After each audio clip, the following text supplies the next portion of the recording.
सर्वशक्तिमान परमेश्वराच्या नावाने आपल्या सर्वांना नमस्कार. आमच्या TWT मराठी कार्यक्रमामध्ये आपले स्वागत आहे. या कार्यक्रमाच्या माध्यमातून आमच्या सोबत जुडून राहा.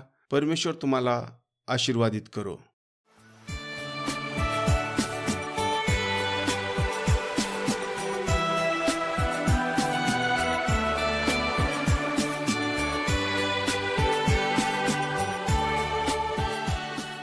आजचे वचन अध्ययन हमी. आपण सर्वजण बार बार माहिती करून घेतो की आपल्याला किती हमी असल्याचे समाधान आहे. आजकाल जवळजवळ सर्व वस्तूवर हमी दिली जाते. त्याचे कारण हे आहे की आपण त्या वस्तूच्या गुणवत्तेवर व कार्यक्षमतेवर समाधान असणे आवश्यक आहे. वॉशिंग मशीन असो या कार, ती योग्यरित्या कार्य करत आहे यावर तुम्ही समाधान असले पाहिजे. यापैकी काही हमी खूप चांगल्या असतात. त्यांना त्यात खूप काही असावे अशा इच्छा असतात. जेव्हा त्या हमीचा फायदा घेण्याची वेळ येते तेव्हा त्यावरील छोटे छोटे नियम दाखवून सांगितले जाते की आपण त्या वस्तूच्या गुणवत्तेवर व कार्यक्षमतेवर समाधान असणे आवश्यक आहे.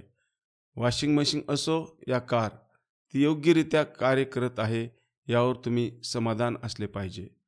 यापैकी काही हमी खूप चांगल्या असतात. त्यांना त्यात खूप काही असावे अशा इच्छा असतात.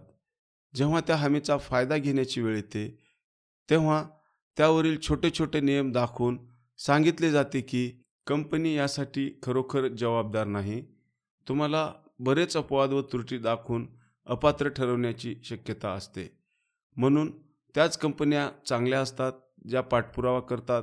जर ती कंपनी खराब असली तर हमी निरर्थक आहे. तुम्ही काही खराब मालाविषयी चौकशीसाठी जाल तर त्या कंपन्या उठून गेलेल्या असतील. बरे, माझ्याकडे तुम्हाला देण्यासाठी एक हमी आहे, ती पूर्ण खात्रीची आहे. ही हमी खोटी असू शकते याची शक्यता नाही.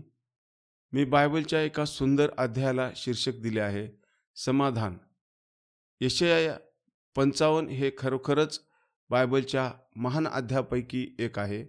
मला आशा आहे ते तुम्ही वाचाल. यशाया 53 सारखे ते महत्त्वाचे नसले तरी माझ्या मते कदाचित जुन्या करारातील सर्वात महत्त्वाच्या 20 अध्यायापैकी ते आहे आणि मला वाटते ते खूप चांगले आहे. यशाया 55 तुम्हाला समाधानाची हमी देते, पण जगाच्या पद्धतीने नाही. संसार जी हमी देते त्याच्या विपरीत आहे. तेथे कोणत्याही प्रकारची मर्यादा किंवा बंधन नाही. यात फरक हाच आहे की ही हमी देवाकडून आहे म्हणून ते विश्वासपूर्ण आहे. आपण पाहतो या सुंदर अध्यायाची सुरुवात एका आमंत्रणाने होते जे बार बार पुनरावृत्तीत होते की परमेश्वर म्हणतो, तहानेले या आणि पाणी प्या. तुमच्याजवळ पैसा नसला तरी पोटभर खा. प्या, द्राक्षरस आणि दूध विकत घ्या. यासाठी तुम्हाला किंमत द्यायची लागणार नाही. खर्च करूनही उपाशी का राहायचे? माझे ऐका व मी जे सांगतो ते करा. तुम्हाला उत्तम अन्नाचा आनंद मिळेल. बाबिलोनमध्ये तुरुंगात असलेल्या इस्रायल लोकांशी देव यशायाद्वारे बोलत आहे. ते त्यांच्या जन्मभूमीपासून दूर आहेत. ते तुरुंगात असण्यासारखेच होते.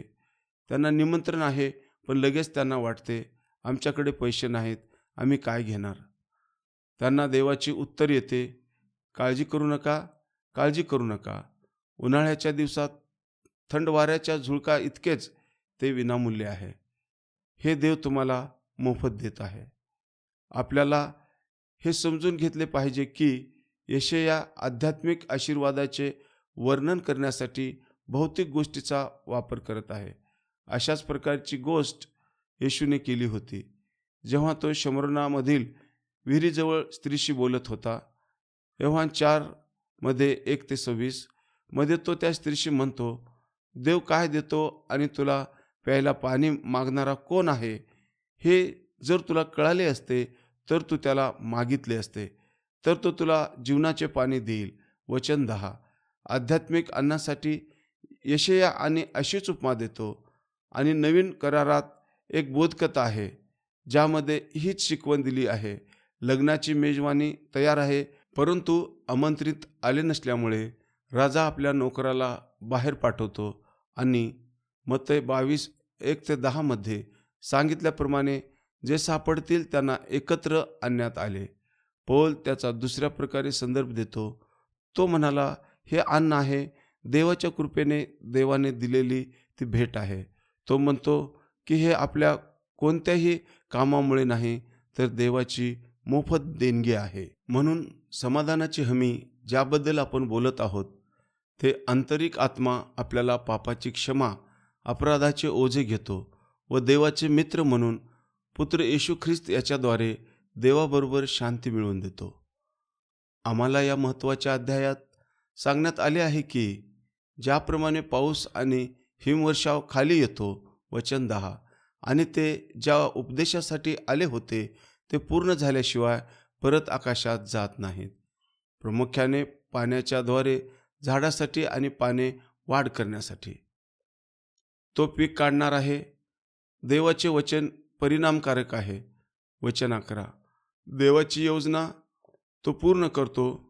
आमचे काम धर्मांतरण करणे नाही, तर ते देवाचे काम आहे.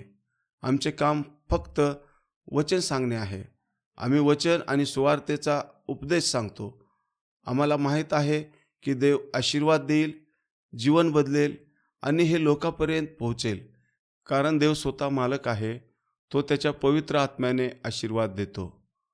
तुम्ही यशाया 55 वाचत असताना कृपया काही गोष्टी लक्षात घ्या, ज्या कदाचित तुमच्या आवडीपैकी एक उपयुक्त ठरतील. सर्वप्रथम या समाधानाची किंमत लक्षात घ्या.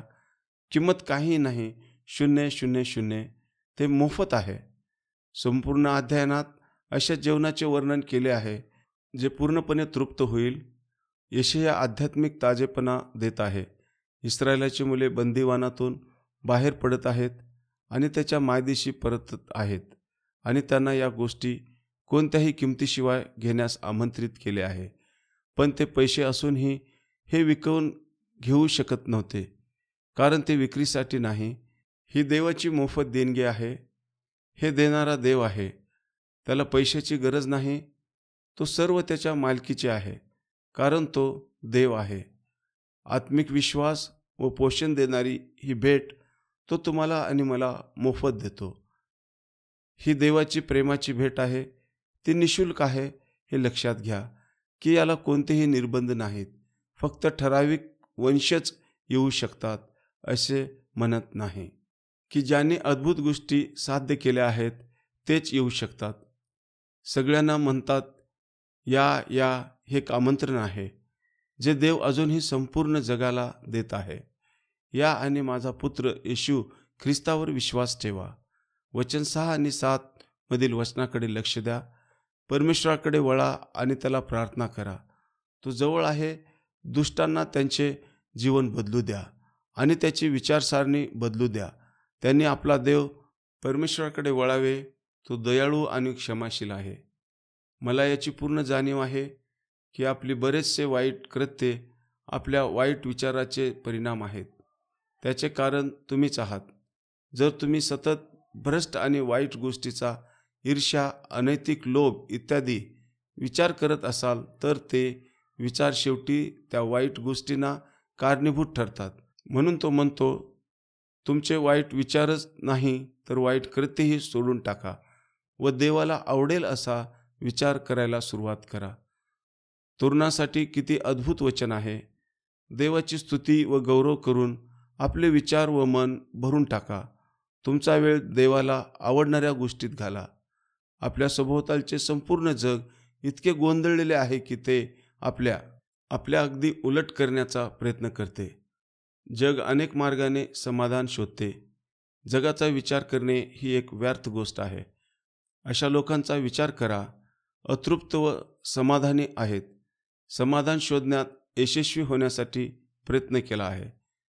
उत्तर, प्रिय मित्रांनो, यशाया 55 मध्ये सांगितले आहे, देवाकडे या, तो तुम्हाला समाधानाची हमी देईल.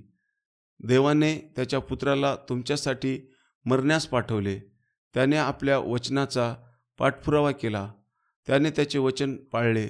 आता येशूद्वारे तुम्हाला तुमच्या पापाची क्षमा आणि अनंतकाळचे जीवन मिळू शकते ही हमी आहे. आमेन. या आपण प्रार्थना करूया.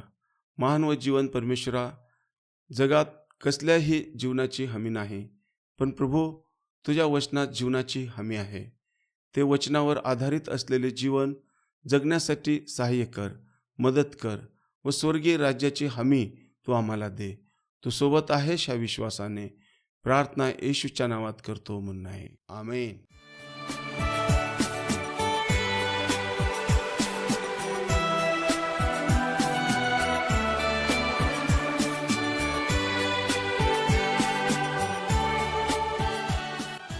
अधिक माहितीसाठी listenersfeedback@gmail.com वर ईमेल करा.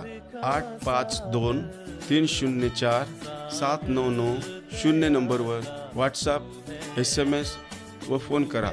धन्यवाद.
गहराई मिले सागर की, ऊंचाई मिले आसमां की, गहराई मिले सागर की, ऊंचाई मिले आसमां की, पर कोई नाप ना पाएगा गहराई तेरे प्यार की, पर कोई नाप ना पाएगा गहराई तेरे प्यार की।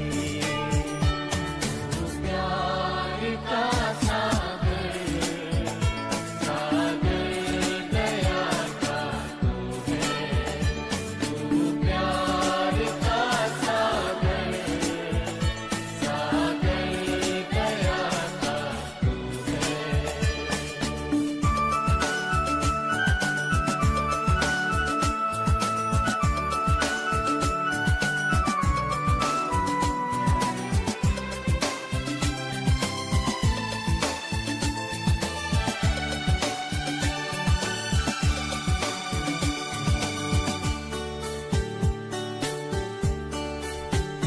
परमेश्वर होने पर भी तू मानव रूप धारण किया, परमेश्वर होने पर भी तू मानव